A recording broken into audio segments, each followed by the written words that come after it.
How do you sum up what the emotion was like at Dr. King's funeral? You're there covering it. What was that emotion like? The emotion was strong. Uh, any direction you look, there were people crying. Every now and then, somebody would be wanting to rant, and they'd quiet him down real quickly. Tell him that this is not the place. But you can understand, and if you try to a little bit, that they too were in shock. They didn't know where they were going from there. When I say they, I'm talking about the mainly the black people, but there was a lot of people following Dr. King, not just black people. The whole movement.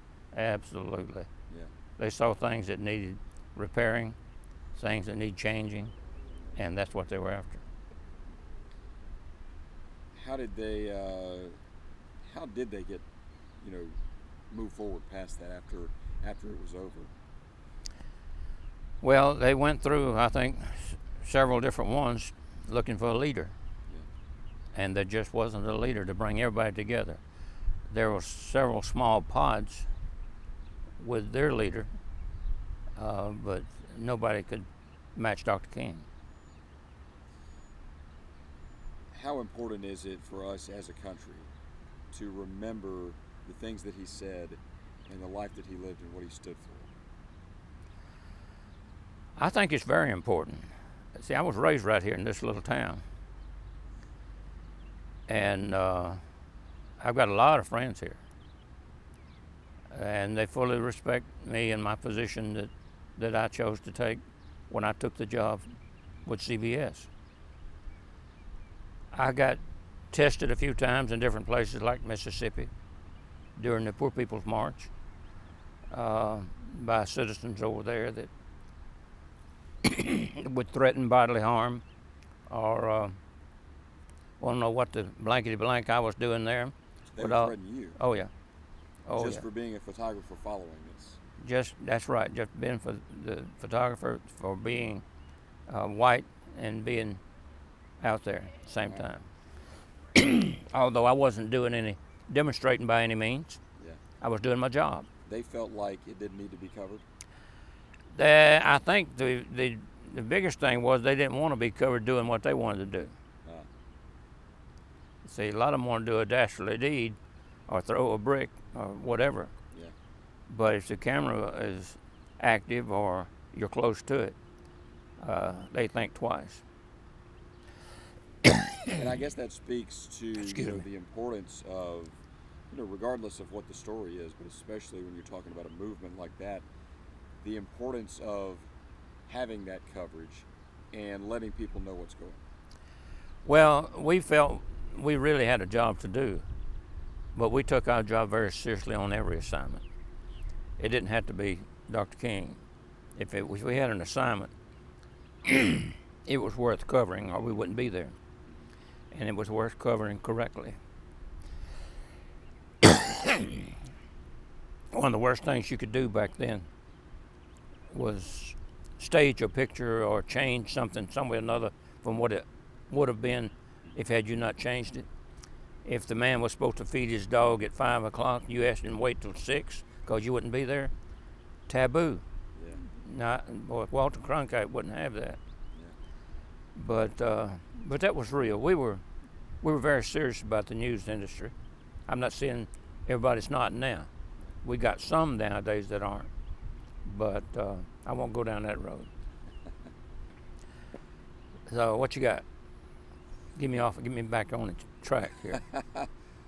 What goes through your mind when you think about we're approaching 50 years since that night that he was killed? What does it all just kind of come rushing back and come back to your mind? It boggles my mind. So many have passed on in that 50 years that all of the true story probably will never be told as far as who planned what on his assassination, who caused it to happen, and who was the brains behind it. And there had to be more than what was caught. James Earl Ray didn't. I'm not putting him down. I'm not here to put any man down. But I've talked with him, and I don't think he would have planned such. I think it was money that got him to do what he did. And I know he never had a trial. They caught him and put him in Brushy Mountain State Penitentiary, and that's where he was until he escaped one time. And they caught him by running through those rugged mountains, but put him right back in. Never a trial. The only trial, I think, was a mock trial for some TV story one time, but nothing real. No evidence. Yeah. If they would have, there was so much evidence because we went in the room where Ray was, and there had to be fingerprints all through there with all these cartons of milk and drink bottles and cookie wrappers and that sort of thing. I can't see where they would have missed finding fingerprints for any and everybody that was in there. So you think it had to be a bigger conspiracy, more people involved? Assuredly, yes. I think it was much bigger, but that goes all the way back to Bobby and also President Kennedy. Those two, and I'm not hung up on conspiracy, but there's just no way it can happen the way they think it happened. How do you sum up the impact that it had on your life covering so many of the things that Dr. King did? At the time, I didn't know it would bother me. We would be covering stories where there was dastardly deeds done, where people were slaughtered and killed. Jim Jones in Guyana, we were down there, 913 people dead. You don't think about it, you're so close to it. But on the other hand, as soon as they have a little skirmish of some kind nowadays, they want to send in all the whatever doctors, psychologists, to straighten out your brain and help you adjust to what was going on. Try straightening out my brain. Yeah. I don't think you can. I think it's scrambled, but that's okay too.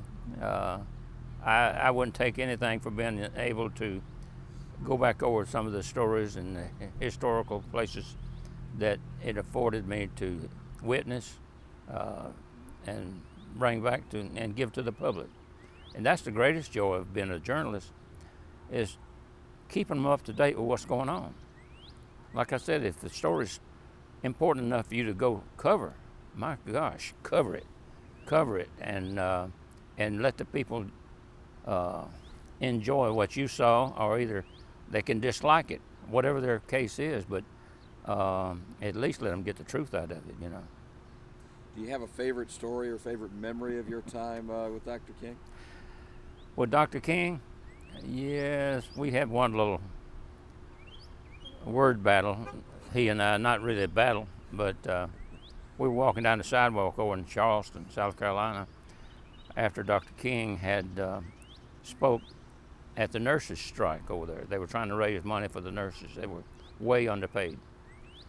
We were walking down the sidewalk back to our hotel. We stayed in the same place. I had the camera just hanging on my shoulder, and I said, Dr. King, I said, listen, I got a little problem. And he said, what is it? And I said, well, I'm working on a song, and I need a good tune to put it to. And you've got a good one I could use, I think, but I want your permission, please, before I try to use it. And he put his hand on my shoulder, and he said, hum me a few bars, my boy, see if I can pick it up. I'm not a singer by any means, but it went like this. I'm on overtime. I'm on overtime tonight. Of course, everybody knows what that goes with. The preacher over here at the church in Montgomery, Dr. King's church, he's been after me to come over there. and talk. I go to different places and talk to different groups. Not about me. Ask me. What do you think is how do you sum up the legacy that that Dr. King leaves, and having spent so much time with him, what do you want people to remember about him?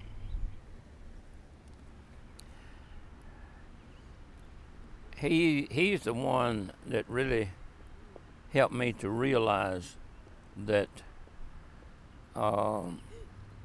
every child should have something to eat at night, not go to bed hungry. Every child should be afforded an education, not go lacking where the education is. And that was being held down and held back for some reason. Who knows what?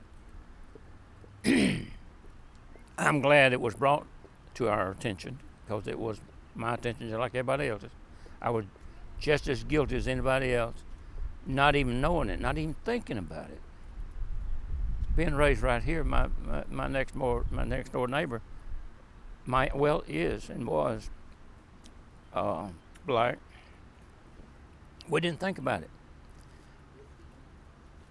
We'd go to the school bus stop in the morning. We'd get on our bus, and a few minutes later, his bus would come and pick him up. His bus was ragged, not running good, that sort of thing. We'd come home in the evening, and we'd all run out in the same cow pasture and play baseball. Wow. Never once thinking of all these problems that were boiling with the whole race. And I'm glad it was brought to my attention. And some people may fault me for that, but I'm sorry if they do, but I'm happy with myself.